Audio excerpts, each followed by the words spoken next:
बरं का शुक्राचार्य मंदिर आहे दैत्यांचे गुरु ना ते शुक्राचार्य त्यांचं मंदिर एवढं सुंदर बांधलेलं आहे.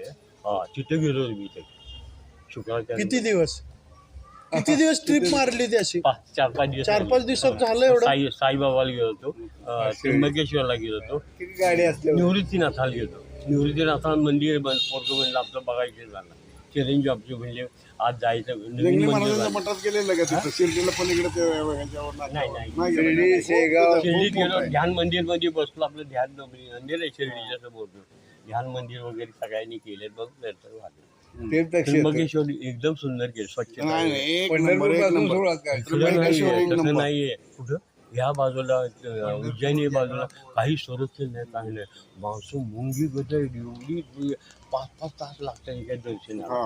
होईल ना त्र्यंबकेश्वर बाबा. त्र्यंबकेश्वर आणि गोदावरी घाटावरती हे जे मंदिर वगैरे काय छान आहे. एकदम सुंदर या काढा एकदा. काय भगवंत सीतेला खाली ठेवलेले गुप्त प्रत्यक्ष परमेश्वराचे अवतार आहे.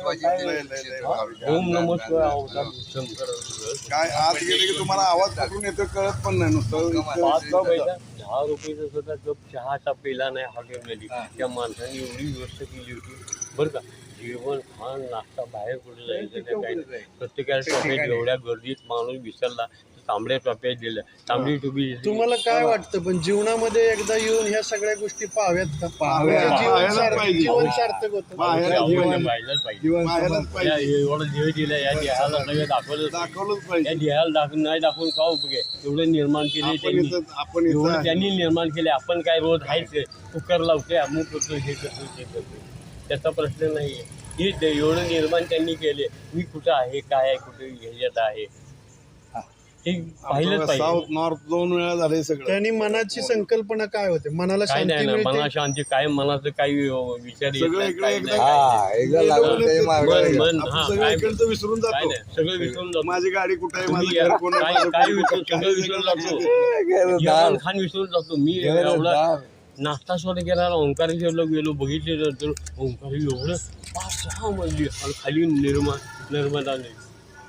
आणि पाहिल्यानंतर मी नाश्ता सोडा केला नाही. मी आल्यानंतर विचार करतो मी नाश्ता केला नाही काही नाही, परंतु भगवंताच्या कृपेमुळं हे प्राप्त झालं. आपली भावना होती काय काही त्रास झाला नाही. देव आहे की नाही माहित नाही आपल्याला, पण देव आहे. देवाविषयी आपलं आदर प्रेम बस. आस्था अजून प्रत्येकाच्या मनात आणि पाहिजे. तुम्हाला काय देव वाटतं? आहे. तुम्हाला नाही दिसत. देव आहे. देव नाही आहे. तुझ्या देव आहे. मग मी असं हे म्हणतो एकच देव नाही. पाहिला नाही पण माणसाच्या मनामध्ये संचार देव करतोय. माझा. त्यामुळे मी माणूस- देवाचा. हो. देव